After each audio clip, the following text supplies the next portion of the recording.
بسم اللہ الرحمن الرحیم۔ السلام علیکم۔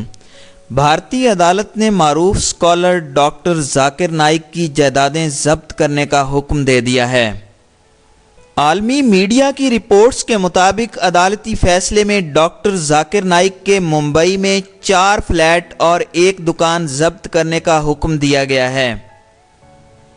عالمی شہرت یافتہ مسلم اسکالر اور مبلغ ڈاکٹر ذاکر نائک کی 16 کروڑ کی جائیداد ضبط کی گئی ہے۔ غیر ملکی خبر رساں ادارے کے مطابق بھارتی انفورسمنٹ ڈائریکٹوریٹ نے ذاکر نائک کی 16.4 کروڑ بھارتی روپے مالیت کی پراپرٹی ضبط کی ہے۔ ڈاکٹر ذاکر نائک کی بھارت میں اب تک 50 کروڑ روپے کی پراپرٹی قبضے میں لی جا چکی ہے۔ بھارتی تحقیقاتی ادارے نے ذاکر نائک سمیت دیگر افراد کے خلاف 2017 میں فرد جرم عائد کی تھی۔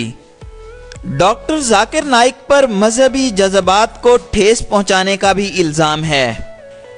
واضح رہے کہ جولائی 2016 کے ڈھاکہ دھماکے میں 22 افراد جاں بحق ہوئے تھے اور اس دہشت گرد حملے کے ملزمان نے ذاکر نائک سے متاثر ہونے کا دعویٰ کیا تھا۔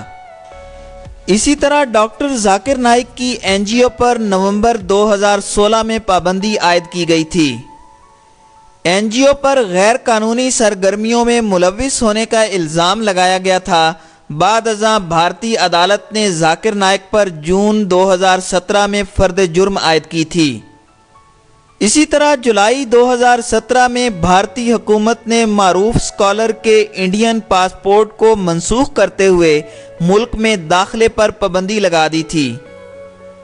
2016 میں بنگلہ دیش میں واقع ایک کیفے میں 7 حملہ آوروں نے حملہ کیا تھا، جس کے بعد کیس کی تحقیقات میں مبینہ طور پر یہ بات سامنے آئی تھی کہ 7 میں سے 2 دہشت گرد ڈاکٹر ذاکر نائک کے خطبات سے متاثر تھے، جس کے بعد بھارت میں مذہبی اسکالر کے خلاف تحقیقات کا آغاز کیا گیا تھا۔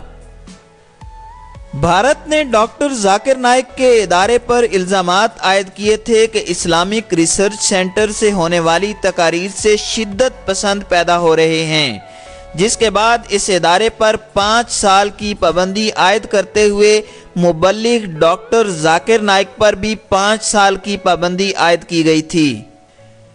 بعد ازاں بھارتی حکومت کی مسلمان دشمن پالیسیوں کو مد نظر رکھتے ہوئے ڈاکٹر ذاکر نائک نے سعودی عرب میں سکونت اختیار کی، تاہم بعد ازاں سعودی حکومت کی جانب سے ذاکر نائک کو مستقل سعودی شہریت دے دی گئی تھی۔